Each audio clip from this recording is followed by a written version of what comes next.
হরে কৃষ্ণ কৃষ্ণ কৃষ্ণ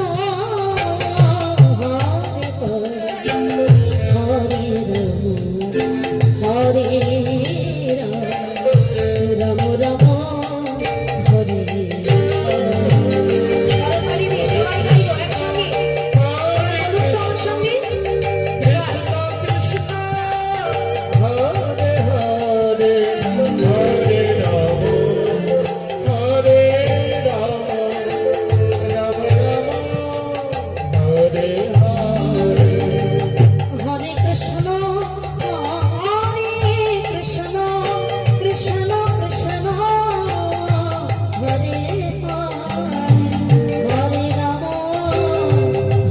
রাম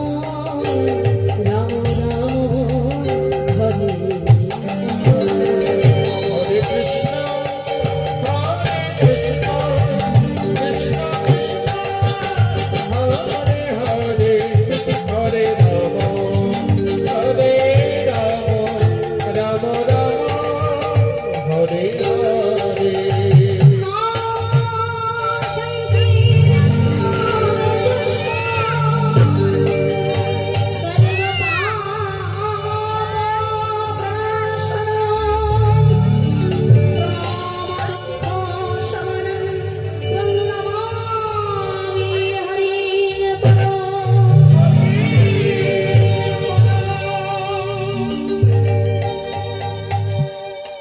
যার নাম শ্রবণে জীবের সকল পাপ তাপ দূরীভূত হয়, যাকে প্রণাম করলে জীবের দুঃখ রূপে সমন দূরে চলে যায়, সেই প্রভুময় গৌরাঙ্গ মহাপ্রভু চরণ বন্দনা করলাম।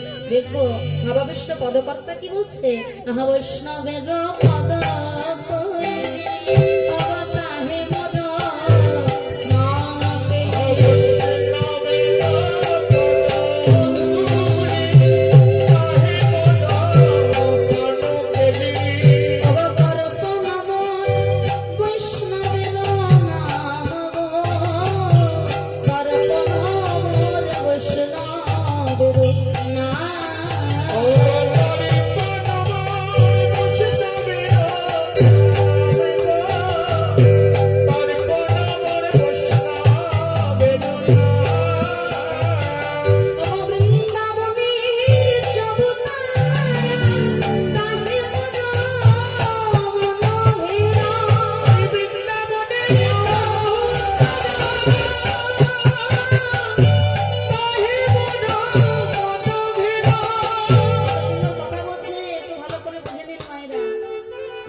বৈষ্ণবের চরণ ধুলা, বৈষ্ণবের পদ ধুলা যে কতখানি মূল্যবান।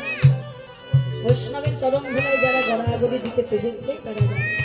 শ্রীমদ্ ভাগবত বলছে, ভক্ত পদ ধুলি আর ভক্ত পদ জল, ভক্ত ভুক্ত শেষ, এই তিন একটা ছোট্ট ঘটনা। কাশী ধামে এই তো সামনেই তো শিব চতুর্দশী।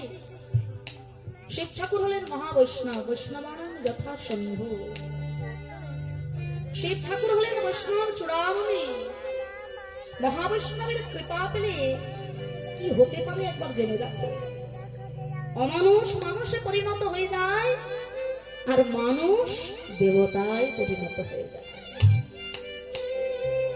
তা বৃন্দাবনে কাশী ধামে জনতাই, কাশী ধামে এক পণ্ডিত ব্যক্তি শিব ঠাকুরের কাছে প্রার্থনা করছেন যে, হে দেবাদিদেব, আমার তো কোনো সন্তান নাই, নিজ গুণে কৃপা করে যদি আপনি আমাকে একটা সন্তান দিতেন, তাহলে আমার জীবন ধন্য হতো।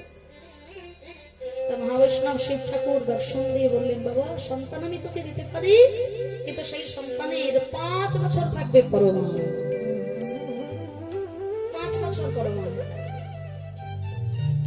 বলে 5 বছর পরমায়ু, বেশ, তবু তো বাবা বলে ডাকার মতো একজন সন্তান পাবো। তাই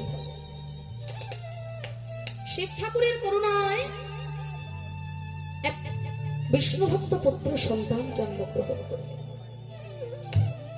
ধীরে ধীরে ছেলের বয়স বাড়ছে, দিন যাচ্ছে, পরমায়ু কমে আসছে। আর ছেলের যখন 4 বছর বয়স, বাবা দুটো চোখের জলে ভেসে যাচ্ছে। এত সুন্দর সোনার টুকরো ছেলেটাকে আর তো বেশি দিন কোলের কাছে রাখতে পারবো না, পরমায়ু শেষ হয়ে আসছে। তা কাশীধামের একজন সন্ন্যাসীর দুটো চরণ ধরে বলছে, বাবা গো,